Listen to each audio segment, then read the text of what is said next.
members of the clergy, members of the diplomatic missions, fellow citizens. I stand in a very unusual place today, not usurping any ecclesiastical authority, but speaking to you as a Caribbean person, one among many who share one of the best places in the world.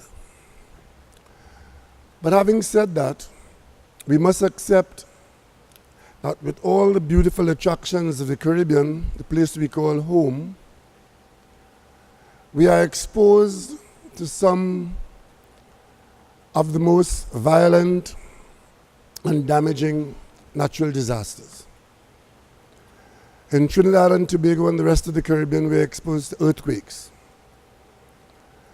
Our islands are annually exposed to hurricanes.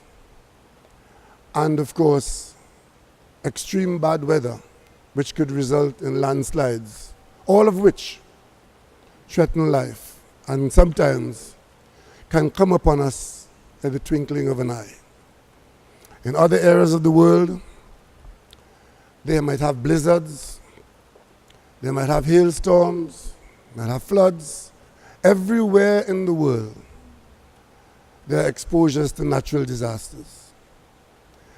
And we have to plan for them as much as we can.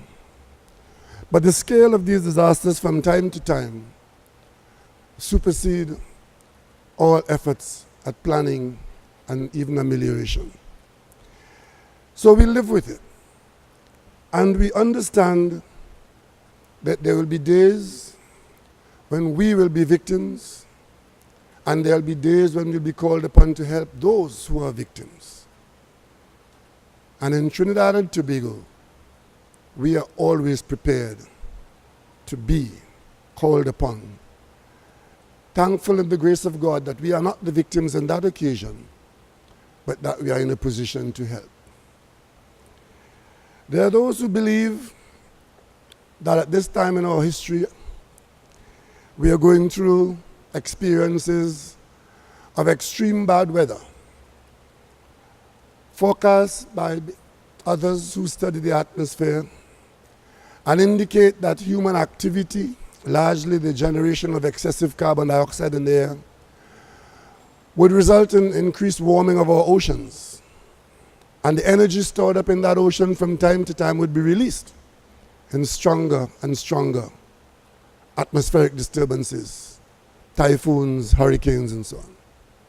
Some believe it, some don't. But whatever it is, when we are faced with whatever happens, we are required to respond.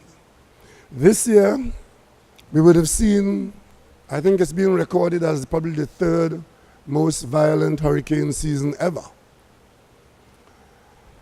And some of our people have suffered tremendously.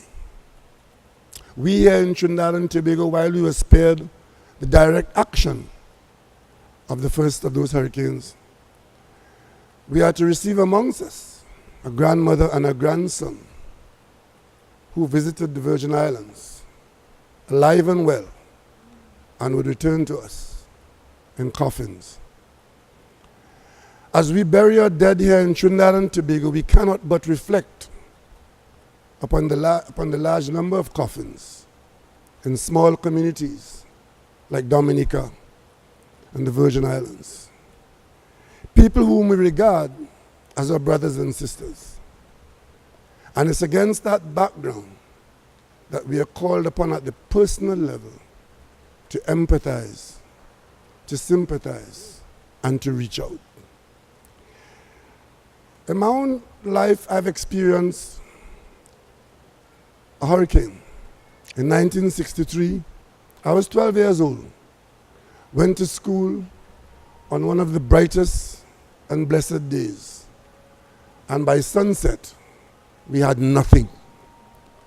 Tobago was very much like Dominica, completely and totally devastated. And for us, we relied and we received the outreach from Trinidad and from elsewhere. But there was one expression of kindness that I will never forget. The people of St. Vincent at that time didn't have much to share with us, but they had a lot of breadfruit. And they roasted breadfruit and piled them on and sent them to Tobago to feed us at a time when we couldn't feed ourselves. And we thank them, and we'll never forget them for that. Because we are our brother's keepers. And as we listen to the scriptures read to us today, those are not only for the sounds within the church, but they are guidelines for our lives. And today, as leader of Trinidad and Tobago, I want to say to all those who look to us that we may not be able to solve your problem, but what little we have enough to share crust with you. To those youngsters from Dominica who would find themselves in Trinidad and Tobago, who would share our school spaces and who would live amongst us for a while, we say to you, welcome. And we say to you, enjoy your experience here in Trinidad and Tobago, because we know wherever you end up, you will never forget us. And all we can ask of you when you leave our shores is to think well and speak well of us. Only yesterday, we laid to rest one of our outstanding national citizens. While not born amongst us, gave us more than most who were born amongst. I refer to former Chief Justice Cecil Kelsick, who I always thought was a Montserratian, because I knew him out of Montserrat and discovered at his death that he was really born in Dominica.